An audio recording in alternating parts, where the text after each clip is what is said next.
لیتے تھے، لیکن آج جو بیعت لی جاتی ہے وہ بیعت توبہ اور تقوی لی جاتی ہے، بیعت تقوی لی جاتی ہے۔ آج جو ہم مرید ہوتے ہیں یہ تقوی کے لیے اور ماضی کے گناہوں سے توبہ کے لیے بیعت لیتے ہیں کہ اس اللہ کے ولی کو، اس مرشد اعظم کو وسیلہ بنا کر ہم اللہ کی بارگاہ میں توبہ کرتے ہیں اور تقوی کا عزم کرتے ہیں، گویا کہ ہم اس کو وسیلہ بنا رہے ہیں۔ کیوں؟ جس سے ہم مرید ہوتے ہیں۔ اللہ یہی کہہ رہا ہے وَابْتَغُوا إِلَيْهِ الْوَسِيلَةَ، جب تم نماز پڑھ لیے، روزے رکھ لیے، زکات دے لیے، آؤ اب مرید ہو جاؤ، کیونکہ تمہارا جو مرشد ہوتا ہے اس کی کڑی مصطفیٰ سے جڑی ہوئی ہوتی ہے، اس کی کڑی نبی پاک سے جڑی ہوئی ہوتی ہے۔ تم اپنے مرشد کے ہاتھ میں ہاتھ دے کر یہ نہ سمجھنا کہ تم نے مرشد کے ہاتھ میں ہاتھ دیا، تم کیا جانو یہ ہاتھ مصطفیٰ کے ہاتھ سے جڑا ہوا ہے، رسول اللہ کے ہاتھ سے جڑا ہوا ہے۔ ورنہ پوری کائنات کے مولویوں سے میرا چیلنج ہے وَابْتَغُوا إِلَيْهِ الْوَسِيلَةَ، جو قرآن کی آیت ہے اس کا مطلب کیا ہے مجھے سمجھا دے، میں سمجھنے کو تیار ہوں۔ میں کئی سوال ایسے کرتا ہوں، مجھے آج تک یہ لوگ جواب نہیں دے سکے، آج تک مجھے سمجھا نہیں سکے یہ کیا مسئلہ ہے۔ تو میں بولا تم مجھے سمجھا نہیں سکتے، میں سمجھا رہا ہوں، کم از کم سمجھ کے میری طرف تو آ جاؤ۔ اور میرے آقا کی نالے پاک کا صدقہ سینکڑوں کی تعداد میں آج آپ کے اس بھائی کی بات کو سن کر لوگوں کو الحمدللہ ایمان کو سمجھنے کا، اہل سنت کو ماننے کا، رسول اللہ کی غلامی اور غوث اعظم کی غلامی کو اختیار کرنے کا موقع مل رہا ہے الحمدللہ۔ سینکڑوں کی تعداد میں لوگ توبہ و استغفار کر کے کلمہ پڑھ کے داخل ہو گئے الحمدللہ میرے پیارے بھائیوں۔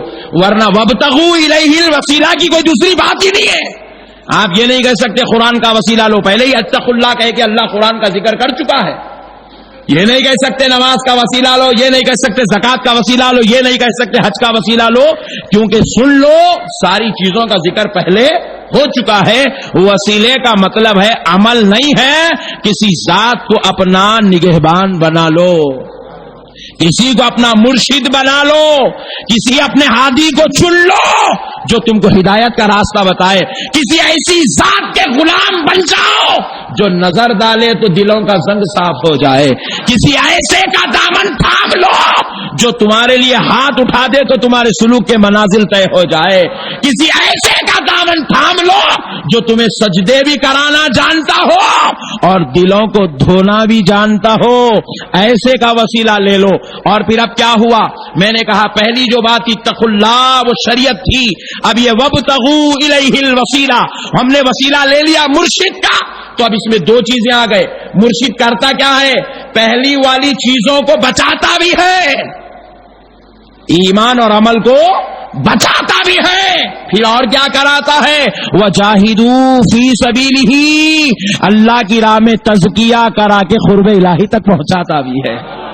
یہ مرشد کا کام ہے، یہ بغیر مرشد کے نہیں ہو سکتا۔ وجاہدوا فی سبیلہ بغیر وسیلے کے نہیں ہو سکتا۔ یہ تزکیہ کیا ہے؟ یہ طریقت ہے۔ اب طریقت کیا ہے ذرا وہ بھی دیکھ لیں۔ راتوں کو امام اعظم ابو حنیفہ رحمۃ اللہ علیہ دن بھر روزہ رہتے تھے، درس حدیث دیتے تھے، دن بھر روزہ رہتے تھے، درس حدیث دیتے تھے۔ جب رات ہوتی تو لوگ دیکھتے شاید امام اعظم چراغ بجھائیں گے، اپنے گھر کو چلے جائیں گے۔ شاگردوں نے دیکھا امام اعظم عشاء کی نماز پڑھے اور جو ہے شاگردوں سے مصافحہ کیے، سب کو روانہ کر دیے، مگر خود گھر کو نہیں جا رہے ہیں۔ چراغ تو بجھا دیے مگر مصلی پر سر رکھ کے رات عبادت میں گزار رہے ہیں، مصلی پر سر رکھ کے رات عبادت میں گزار رہے ہیں۔ یا ایھا الذین آمنوا اتقوا اللہ، دل میں روزہ رکھنا اتقوا اللہ تھا، 5 وقت نماز پڑھنا اتقوا اللہ تھا، درس حدیث دینا اتقوا اللہ تھا، چراغ بجھا کر مصلی پہ رات گزارنا وجاہدوا فی سبیلہ ہو رہا تھا۔ دن میں جو تھی وہ شریعت تھی، رات کا جو مصلی تھا وہ طریقت کا میدان تھا۔ یہ ہے معزز شاغرین کرام، اسی لیے سرکار غوث اعظم رضی اللہ تعالیٰ عنہ 40 سال تک وجاہدوا فی سبیلہ کی منزل طے کرتے رہے۔ وجاہدوا فی سبیلہ. امام اعظم ابو حنیفہ رحمۃ اللہ علیہ کی فقہ کے مطابق رمضان کے روزے فرض ہے. کسی نے امام اعظم سے پوچھا حضور روزے تو رمضان کے فرض ہیں, آپ تو سال بھر روزے رہتے ہیں. کہا وہ جو رمضان میں رہتا ہوں وہ اتقوا اللہ ہے, سال بھر جو روزہ رکھتا ہوں یہ وجاہدوا فی سبیلہ ہے. یہ طریقت ہے, یہ طریقت ہے دوستو. آج امام بخاری رحمت اللہ علیہ, بہت لوگ سنتے امام بخاری ایسے تھے, امام بخاری نے ایسی حدیث لائی ویسی حدیث لائی. ارے نادان, کبھی امام بخاری کا عمل بھی تو دیکھ لے. اللہ اللہ, امام بخاری کا عمل بھی تو دیکھ لے. امام بخاری رحمت اللہ علیہ مسجد کو آ رہے تھے, مسجد کو تشریف لا رہے تھے, تو امام بخاری رحمت اللہ علیہ کو مسجد میں چھوٹا سا ہوا سے اڑ کے کچرا نظر آیا. کچرا, کاغذ وغیرہ, یہ وہ غیر ضروری چیزیں مسجد میں نظر آئی. امام بخاری نے کیا کیا, وہ کچرے کو بڑے ادب کے ساتھ ہاتھوں سے اٹھایا, اٹھا کے لے کے جا کے باہر پھینک دیا. پھر اس کے بعد کیا کیا, مسجد میں آ کے امام بخاری کونے میں بیٹھے رہے. ایک نوجوان کنگھی نکالا, مسجد میں کنگھی کرا, اس کے بعد جو ہے اٹھا نماز پڑھنے میں لگ گیا. اس کے کنگھی کرنے سے اس کی داڑھی کا بال مسجد میں گرا. کنگھی کرتے ہیں تو داڑھی کے بال نکلتے ہیں, داڑھی کا بال مسجد میں گرا. امام بخاری وہاں سے اٹھے, نوجوان کے پاس آئے, بال اٹھائے, لے کے جا کے باہر پھینکے. شاگردوں نے پوچھا حضور مسجد میں داخل ہوئے تو کچرا ہاتھ سے اٹھائے, اندر آئے تو نوجوان کی داڑھی کا بال اٹھا کے پھینک رہے ہیں, اے بزرگ یہ کیا بات ہے؟ امام بخاری سے کہا کسی نے, شاگردوں سے بھی کہہ سکتے تھے, مسجد کا خادم موجود ہے, آپ کسی خادم سے اپنے کہہ لیتے تھے. امام بخاری نے کہا سن لو, میں جو نماز کو آیا ہوں یہ اتقوا اللہ ہے, ہاتھ سے کچرا اٹھا رہا ہوں, وجاہدوا فی سبیلہ ہے. یہ میرے رب کو راضی کرنے کا ایک ذریعہ ہے. یہ ہے طریقت کہ بندے مومن اللہ کے دربار میں اتنی چیز کو بھی اگر ناگوار دکھتی ہے تو برداشت نہیں کر سکتا. یہ طریقت ہے میرے پیارے بھائی. نہ ان کو شریعت میں کسی چیز کی جو ہے رائی کے برابر کی خامی پسند ہے, نہ طریقت کے معاملے میں وہ رائی کے برابر کی خامی کو پسند کرتے ہیں. امام اعظم ابو حنیفہ رحمت اللہ علیہ کا مسئلہ, مسلک اور ان کا جو ہے فقہ یہ ہے کہ یہ ہتھیلی کے گڑے کے برابر اگر نجاست لگ جائے تو کپڑا ناپاک ہے, اس کپڑے کو اتار دے, دوسرا کپڑا پہن کر نماز پڑھے.